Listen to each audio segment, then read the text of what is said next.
Amanhã vai ser um dia de abalar as estruturas, né? O Bolsonaro fez a convocação para que seus apoiadores compareçam amanhã em evento que vai acontecer em Copacabana. Eu vou colocar o vídeo do Bolsonaro, volto trazendo alguns comentários com vocês. Olá, amigos de todo o Brasil. Amanhã, domingo, 21 de abril, às 10 da manhã, na praia de Copacabana, vamos participar de um ato pacífico pela nossa liberdade, pela nossa democracia. Compareça, você é o ator principal deste filme. O que está em jogo é o futuro da nossa nação. Até lá, se Deus quiser. O evento que o Bolsonaro vai realizar amanhã ficou conhecido como o Ato contra a Censura. Pois é. Parece que um nome bem adequado para o que o Brasil vem sofrendo agora.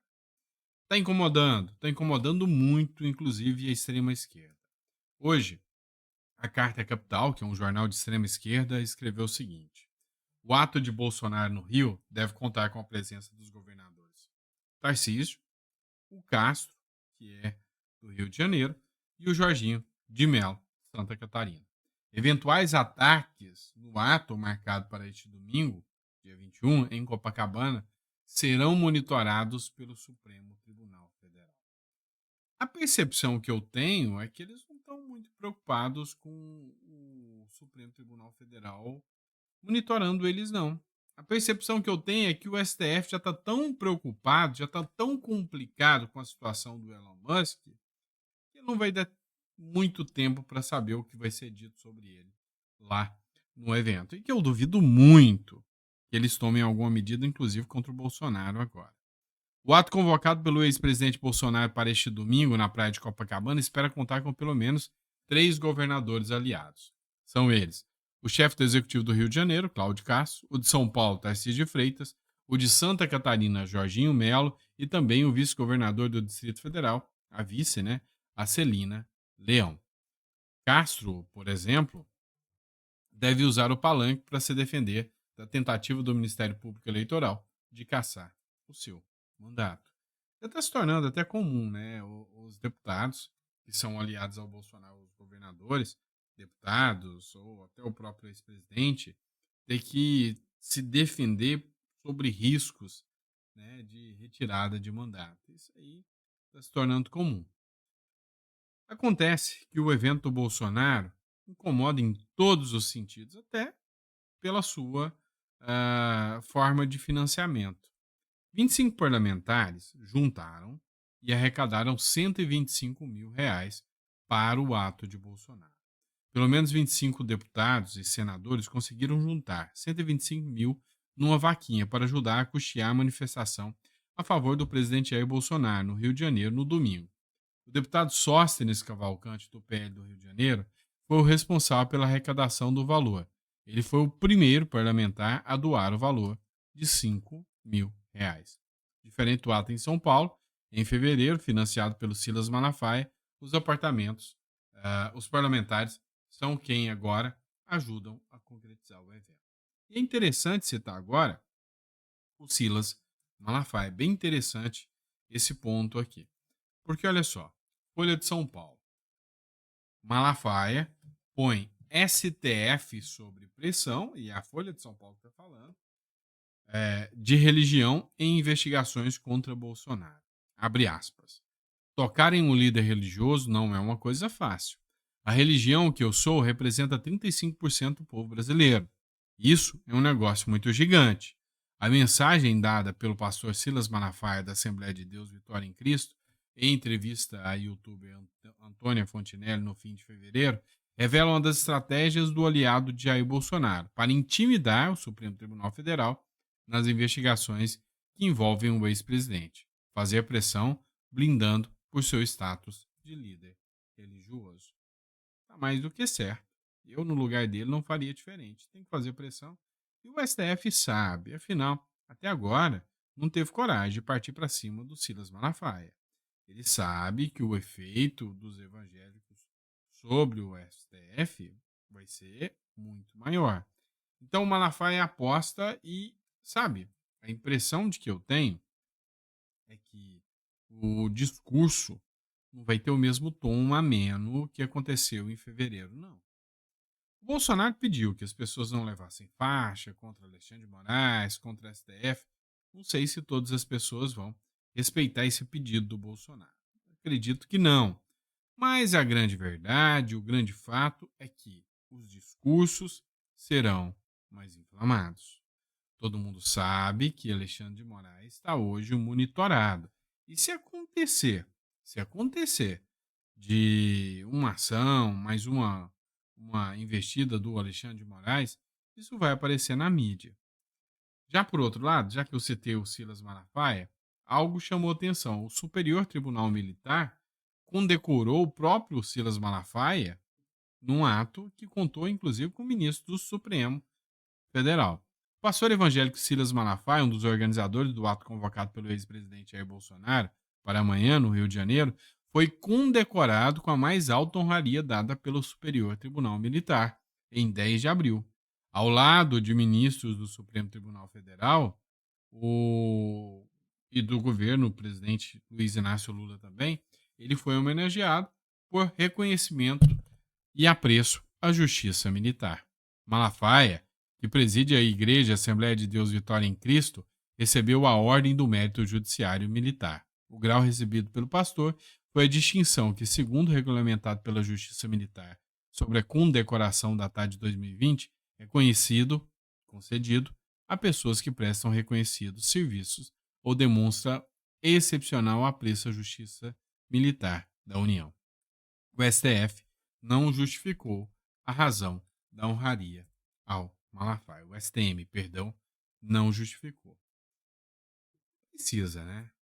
Tem uma coisa que está acontecendo hoje com o Exército, que é a falta de credibilidade perante os brasileiros depois de tudo que aconteceu, depois de 8 de janeiro, tudo isso está chamando muita atenção, criou um impacto muito grande em relação ao STF, né, aos militares, mas nem todos pensam exatamente como o Lula, o PT, e alguns pensam até diferente.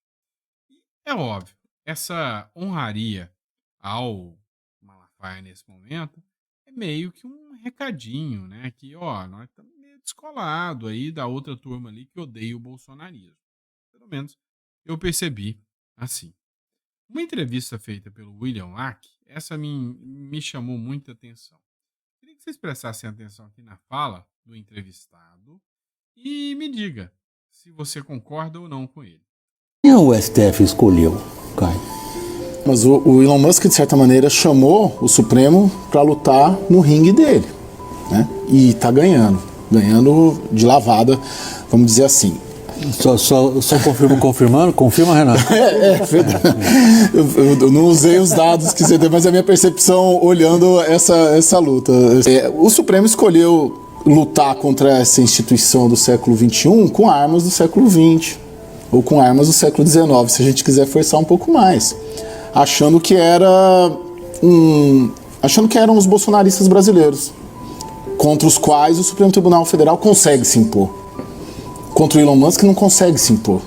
Com o Elon Musk o debate é outro. Então tudo que a gente ouve, nós que cobrimos isso diariamente, dos advogados bolsonaristas, do Bolsonaro, dos advogados do Bolsonaro, das dificuldades todas que eles têm para lutar contra o Alexandre nos inquéritos, dificuldade de acesso aos autos, dificuldade de marcar audiência, dificuldade de saber do que eles estão sendo acusados. Contra o Elon Musk... Sigilo foi a principal crítica feita por esse relatório americano. Contra o Elon Musk, isso não dá certo. Porque o sujeito está lá nos Estados Unidos, não vai ser alcançado. E o Elon Musk construiu de uma maneira que ele entregou os dados para lá. E está sendo tudo feito lá. Então não adianta a Polícia Federal, não adianta o Supremo Tribunal Federal. E isso acuou o Supremo. O Supremo, hoje, quinta-feira, está acuado, tanto que saiu da toca. A gente viu uma imagem surpreendente do Alexandre de Moraes sentado do lado do Rodrigo Pacheco ontem. Teve a reunião de ministros do Supremo segunda-feira na casa do Gilmar Mendes pedindo ajuda para o Palácio. E toda essa confusão, a meu ver, ajudou ainda mais a desestabilizar, porque encontrou um Palácio do Planalto desarticulado no Congresso, onde tem um pedido de CPI contra o Supremo. Então não impactou só o Supremo, impactou a relação dos três poderes no Brasil. E aí, concorda ou não concorda? Eu concordo em número, gênero e grau, e a parte que eu mais concordo é que o Supremo Tribunal Federal está levando uma lavada. Achou que era a mesma coisa de mexer com quem está aqui dentro do sistema brasileiro. E não é assim que funciona. O jogo é mais pesado que você possa imaginar. E sempre aparece um player que é bom de jogo. E o Elon Musk mostrou que é. Está jogando no campo dele. Chamou o STF para dentro do campo dele e está dando um show de bola.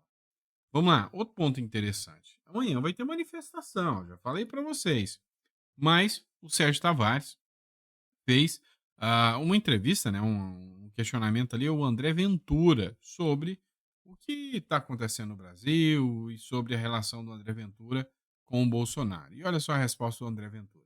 Brasil, eu vou para amanhã para o Rio de Janeiro, vou estar com o Bolsonaro daqui a 2 dias. A ver se não ficas preso outra vez. Exatamente, tenho que ter cuidado. Uma mensagem também para o Brasil, que tem muito carinho também pelo André Ventura. Muito, eu sei. Também... Estão a passar uma situação complicadíssima. Bem sei. Um abraço, muita solidariedade. Temos estado em contacto com os nossos colegas do Partido Liberal e também com o próprio Jair Bolsonaro e com o Eduardo. Eu próprio tenho feito esse contacto. Sei que é uma situação muito delicada que estão a viver neste momento. A nossa solidariedade também nos tem apoiado muito e apoiaram-nos também nas eleições nacionais.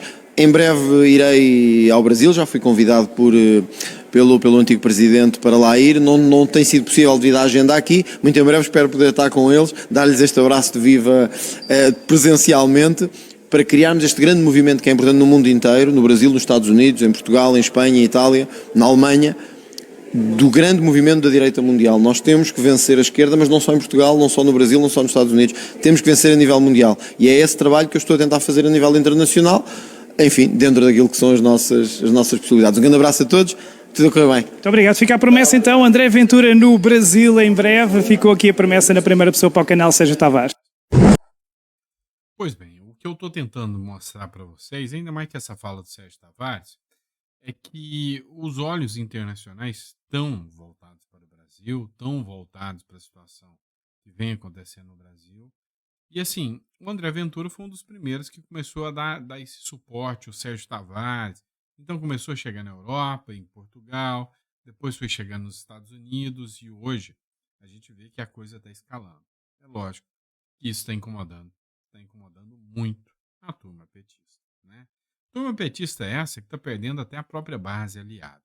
Matéria da Folha de São Paulo, organização indígena exclui Lula de evento em momento de insatisfação. Pois é, estão virando as costas para o painho. A organização do acampamento Terra Livre, principal ato do movimento indígena em Brasília, decidiu não convidar o presidente Lula para seus atos, ao contrário do que aconteceu em 2023. O movimento vê o governo petista com insatisfação. Até agora, quer cobrar não só Lula, mas também o Congresso, para que avancem as políticas públicas de garantia dos direitos dos povos, sobretudo a demarcação de terras. Dos 14 territórios que o governo federal prometeu demarcar, em seu primeiro ano, fez apenas 8. E a situação está tão complicada que o Lula não consegue nem evitar as vaias mais, né? Matéria do Terra Brasil Notícias, Lula é vaiado em dia de cerimônia do Exército. A cerimônia do Exército, né, do Dia do Exército, em Brasília. Ao comparecer, Lula teve vaias contra ele, né? Ele que vem tentando se aproximar do Exército, ele que, para não desagradar o Exército, não fez nenhuma manifestação sobre 1964.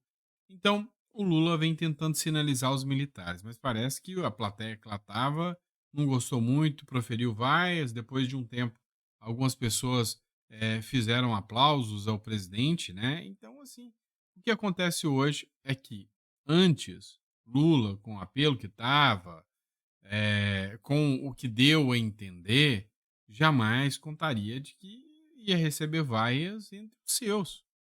E hoje, é claro, é nítido o que está acontecendo. Essa semana eu noticiei uma universidade que entrou em greve e falou que Lula só é pela educação durante a campanha eleitoral.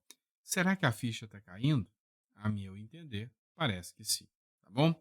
Abraço, pessoal. Fica com Deus e vejo vocês no próximo editorial.